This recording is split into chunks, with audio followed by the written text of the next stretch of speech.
हे guys, good evening. Welcome to my new blog. बघा भावांनो, आता जस्ट बर का मी आलोय कस्टमरचं पार्सल देऊन आणि इथे थांबलोय बर का. आणि तिथं माहिती का भावांनो, मंगलदास रोड म्हणजे मंगलदास हा रोड आहे भावांनो. आणि ही ही भावांनो विसावणी चौक म्हणजे विसावणी चौक आहे भावांनो ही.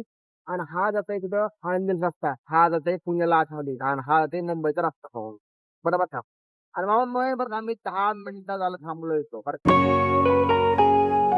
ओळखी अचानक एक माणूस आला, अनोळखी भावांनो माझ्या गाडीपाशी थांबला. आणि गाडीपाशी थांबल्यानंतर मला म्हणला की सर मला एक कॉल लावू द्या. हा म्हटलं सर लावा कॉल, बिंदास काय अडचण नाही म्हटलं. त्यांचा नंबर माझ्या फोन मध्ये डायल केल्यानंतर त्यांनी फोनवर बोलले आणि कॉल लावला. कॉल लावला नंतर फोनवर बोलले.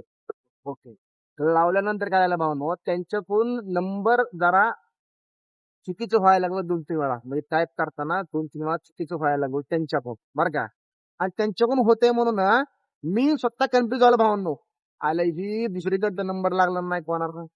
कारण की हा माणूस दुसरा एवढा वाटतंय, जरा थोडं वेगळं वाटतंय, असं मला माझ्या डोक्यामध्ये विचार भावांनो. आणि नंतर त्याने बरं का डबल टाकले नंबर, म्हणजे डबल डायल केला त्याने नंबर. काय नाही हो, मी पोलिसच आहे.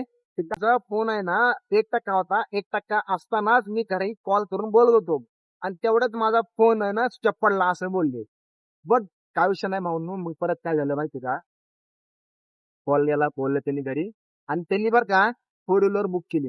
म्हणजे घरी सांगत होते फोर व्हीलर बुक केलेलं आहे. घरी सांगताना मग त्यांचा फोन बंद पडला भावांनो. आणि बंद पडल्यानंतर काय झालं भावांनो विषय माहिती का. आणि त्यांनी बुक केली गाडी कोणती, जॅक्सन. ही इलेक्ट्रिक गाडी आहे, जॅक्सन गाडी बुक केली, टाटा केली भावांनो. त्यांनी जॅक्सन कार बुक केली. आणि बुक केल्यानंतर म्हणले की बघा माय तुम्हाला दाखवतो, तुम्हाला फोटो वाटला असेल ना तर तुम्हाला पावती दाखवतो, माझ्या गाडीचं फोटो दाखवतो, असे तसे बोलले. आणि खूप भारी वाटलं बरं का भावांनो. असे माणसं भेटले ना, मनाला लय भारी वाटलं भावांनो. कारण की स्वतः म्हणले बरं का, पोलीस स्वतः म्हणले की आजकाल दुनिया लय बेकार आहे, काय सांगू तुम्हाला, लय म्हणजे लय अवघड आहे. लोकांना वाटतं की हा जर कोणतरी आहे. आणि त्यांना सुद्धा बरं का भावांनो, मला बोलायला म्हणजे माझ्या फोनवर कॉल करायचं म्हटलं तरी मी सर म्हणलं तसं काय टेन्शन घेऊ नका, बिनधास्त कॉल लावू शकत. असं बोललो परत कॉल झाल्यानंतर. परत काय एवढं बोलणं झालं तर ते म्हणाले की बघा हे ना एक पोलीस आहे बरं का. पोलीस असून सुद्धा मी दुसऱ्याच्या फोनवरनं कॉल करतोय. दुनिया तशी नाही. लोक लय बदललात. म्हणजे पब्लिक बी एवढी खतरनाक डेंजर आहे बरं का भावांनो. ह्या दुनियामध्ये जगायचं म्हणलं ना, माणसं तुम्हाला लय लय वेगवेगळे प्रकारचे दिसणार. लय म्हणजे लय. सुद्धा ते पोलीस म्हणले मला, माणसं नाहीत बरोबर आज, दुनिया लय डेंजर आहे, लय म्हणजे लय वेगळं आहे, असे बोलले. आलं म्हटलं सर तुमचं खरं आहे बरं का. पण मी मी स्वतः म्हणलं त्या सरांना, सर मी आहे ना असं कोणाला पण हेल्प करत असतो. मला काय सुद्धा प्रॉब्लेम नाही. उलट मलाच भारी वाटतंय. माझ्या मी आनंदाने मी कोणाला पण हेल्प करतोय भावांनो. असं सरांना बोललो मी. सर म्हणले चांगली गोष्ट आहे, काय विषय नाही, थँक्यू बोलले. आणि मी पण बोललो वेलकम. परत गेले इकडे. त्यांची झोप नाही भावांनो. 2 दिवस झालं ड्युटीवर आहे सर, त्यांची झोप नाही. आणि त्यांची फॅमिली कुठेतरी उज्जैनला चालली म्हणा उद्या, तिकडे दिंडीचं का काहीतरी येणार आहे असे बोलले सर. मला बोलले असं. हा का म्हणलं सर तुम्ही जाणार आहेत का, सरला म्हणलं तुम्ही जाणार आहेत सर. नाही मी जाणार नाही, माझी ड्युटी इथं. म्हणजे लय भारी वाटलं. त्यांनी ना एक मनासारखं बरं का भावांना. एवढं रिस्पेक्ट बोलले म्हणलं, मला लय भारी वाटलं. आणि शेवटी काय तर म्हणले बरं का, काय प्रॉब्लेम आला ना तर ह्या नंबरला कॉल कर किंवा तिथे गेल्यानंतर मला भेट. म्हणजे आला ना कधी आळंद साईडला तर मला 100% भेट, असे बोलले. काय नाही बोललो मग सरला, काय नाही विषय हो सर, असू द्या, तुमचं प्रेम वगैरे खूप भारी, तुमचा स्वभाव पण भारी सर, तुम्ही पोलीस आहे म्हणून असं वाटत नाही सर, असं म्हणलं सरला ते. वाटत नाही म्हणलं सर तुम्ही पोलीस, साधं सिंपल माणूस आहे वाटलं, साधं सिंपल माणूस तुम्ही. हा असं आहेत भावनो पोलीस सुद्धा. म्हणजे सर तुम्हाला खरं सांगतो भावनावर का, एवढं भारी वाटलं ना तो भावनो. मी जस्ट बरं का एक 15 ते 20 मिनिटं झालं थांबलोय मी तर.